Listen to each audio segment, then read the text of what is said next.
Hello. Suppose you need to sign a PDF document, and the right tool is not at hand.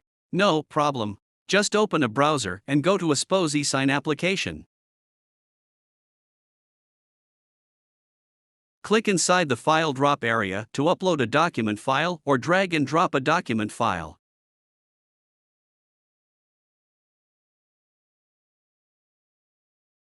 From the drop-down, please choose one of the options, i.e. drawing, text, or image.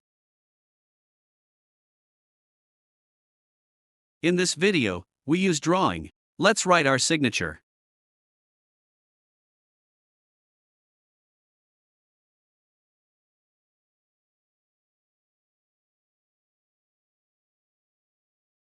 And, lastly, select the PDF format and click the Sign button. The signed document can be downloaded by clicking the Download button.